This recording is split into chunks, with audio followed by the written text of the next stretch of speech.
Did you know that one of the best ways to improve your English is by watching American TV shows and movies? Watching just one episode of an American TV series can teach you amazing things that you can't learn just from a textbook. For example, you can learn real-life vocabulary like phrasal verbs, slang, and idioms. You can also learn real American culture. Aside from that, you can learn valuable grammar in use and the correct pronunciation of words that you use every single day in American culture.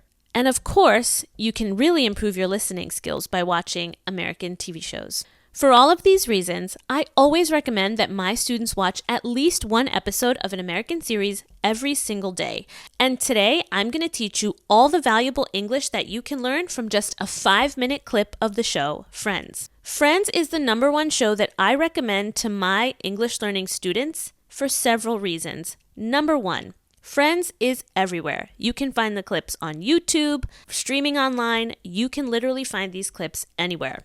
Secondly, even though Friends was made over 20 years ago, the language is still relevant today. One episode will teach you slang, phrasal verbs, idioms, expressions, how to use things. It'll teach you pronunciation, intonation, and many, many more valuable English skills. But the best part is that Friends episodes are short. Most episodes are between 15 and 20 minutes long. Are you ready to get started? Here we go. First, you're going to watch a clip. Then, I'm going to break down the clip and tell you all of the grammar, pronunciation, and vocabulary that you can learn in that one clip. Here we go. We're going to find love. Definitely. Yeah, I'm pretty confident about that. That's what makes it so easy for me to be 80% happy for Monica and Chandler. It'd be nice to have a little guarantee, though. What do you mean? Well, you know, some people make deals with a friend, like if neither of them are married by the time they're 40, they marry each other. You mean a backup? Yeah, exactly. Yeah, I've got that. You do? Mm-hmm. Who? Joey. Joey? Yeah. Are you serious? Yeah, I locked him in years ago. Wait, so if neither of you are married by the time you're 40, you're gonna marry Joey? Yeah, we shook on it. Yeah, but believe me, that is not how he wanted to seal the deal. Oh, seriously? Oh, yeah, I think his exact words were... Charming. Ah, he's just a backup. All right, let's break down this clip. This clip has amazing examples of how Americans actually talk about the future. We rarely use will when we're talking about future plans. Let me give you some examples. The first thing you hear Rachel say is, "We're gonna find love." We're gonna find love. Definitely. Notice here she didn't say, "We will find love." She said, "We're going to find love," but it actually sounded like, "We're gonna find love." This is because Americans don't really say going to. We say gonna. She also uses a conditional. If you're still single at 40, you're gonna marry Joey. This is an example of first conditional. First conditional is the conditional that we use for real life situations. So again, if you're still single at 40, you're going to marry Joey. The next thing she says is, "It would be nice to have a guarantee." It'd be nice to have a little guarantee, though.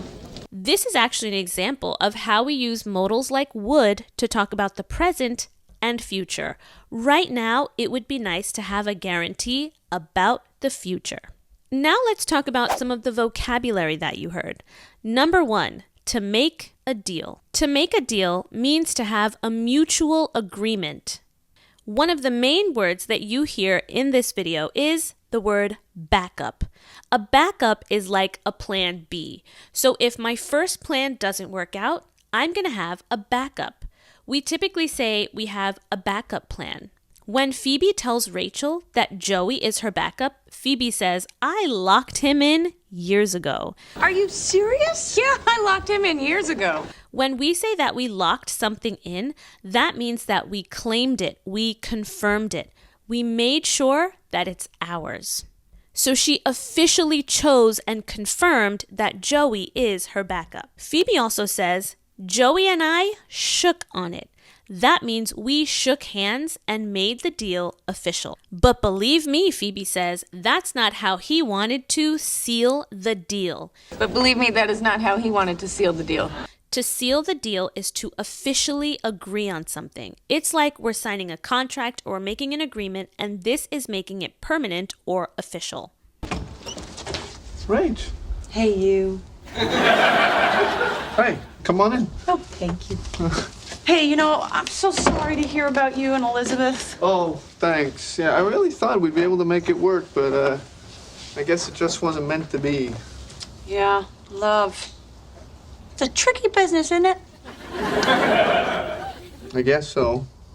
So what do you say we make a pact? If you and I are both single by the time we're 40, we get married. I mean, we know each other, we like each other. I mean, we've already slept together, so, you know, there'll be no surprises there. You know what I mean? No, like, what that? Oh, you want me to be your backup? Exactly. Oh, yeah, I already have one. What? Who? Phoebe. Phoebe? Wait, but she said Joey is her backup. Oh, I don't think so.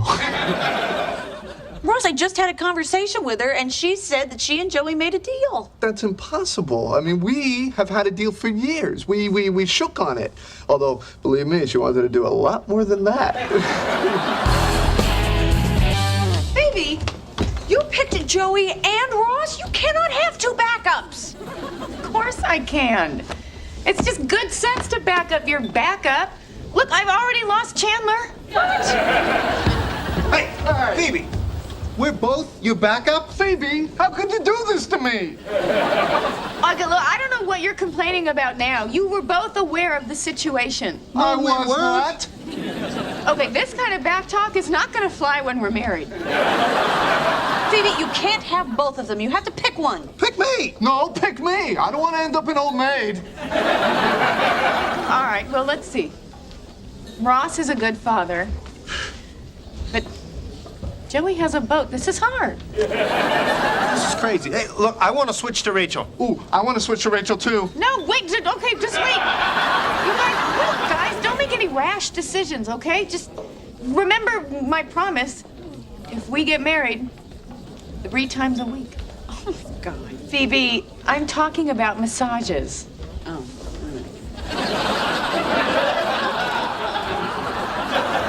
All right, you know what? I know how to settle this. All right, here, this is what we're gonna do. I'm gonna write Joey on one napkin, and I'm going to write Ross on the other napkin, and we are going to pick one, and that person is gonna be our backup. Okay? Here we go. That's fair. All right. All right. Yeah. Good. Switching up. Switch here. Hold up. Okay. Pick one. Left. Thank you. You're welcome. Ross? Joey. We should just switch. Yeah, absolutely. Now let's review all the words and other things that you saw going into the second half of the clip. Firstly, Rachel says, love is a tricky business, isn't it? Yeah, love. It's a tricky business, isn't it? Isn't it is typically how Americans pronounce isn't it? Notice that we don't say isn't it? Isn't it? This is also an example of a tag question. Love is a tricky business, isn't it? It's like a regular question, except we add the tag because we kind of want to start a conversation.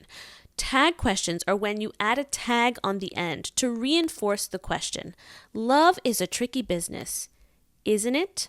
Using a tag question is less risk than saying a statement. Love is a tricky business. That's okay, but it's better to say, love is a tricky business, isn't it? Because here I'm inviting you into my conversation. I'm giving my opinion while asking you for yours at the same time. Let's take a look at some of the vocabulary that we saw from this clip. Firstly, what does it mean to say love is a tricky business? First, let's talk about the word tricky. The word tricky means uncertain, confusing, a little bit difficult to understand. So when we say that love is a tricky business, it means that love is very uncertain. We have to take a lot of risks in order to successfully love. The next word that you hear is that they say they made a pact. So what do you say we make a pact? A pact is an official agreement. It's not as official as a contract. Usually there's nothing written. Usually a pact is just words, but it's a promise that you really want to keep. In the last scene, Phoebe says, "This kind of backtalk is not going to fly when we're married." Okay, this kind of backtalk is not gonna fly when we're married. What is backtalk, and what does it mean when something's not going to fly?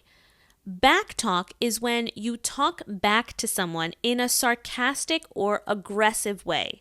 For example, someone says, "You're wrong," and you say, "Excuse me, I'm not wrong," or "Why am I wrong?" It's like you're responding with attitude. So when they complain about both of them being her backup, she says, "Hey, this kind of backtalk is no good." That means you can't respond to me in this aggressive way. Calm down. But what does it mean when she says, "This isn't going to fly"? When someone says, "This isn't going to fly" or "That won't fly," it means this is unacceptable. I will not accept this. Ross says that he doesn't want to be an old maid. This means that he doesn't want to be old and alone. Old maid is an expression typically used for women who remain unmarried. So they're lonely, sometimes they have a lot of cats, and this is what Ross is saying that he does not want to become. You also hear Phoebe say, "Don't make any rash decisions." Don't make any rash decisions, okay? A rash decision is a decision that you make during a very emotional time, so you don't have time to think about it beforehand. And then finally, Rachel says, "Okay, let's settle this." All right, you know what? I know how to settle this. All right, here, this is what we're gonna do. Let's settle this means let's figure this out. Let's solve the problem in a fair way. Well, there you have it. Did you see what you learned in just 5 minutes of a Friends clip? Isn't that incredible? Now imagine what you can learn in one full episode. If you want to get the transcript from this clip, and if you want to see all of the vocabulary written down, head to the description, click the link, and get my episode study guide so that you can practice what you just watched.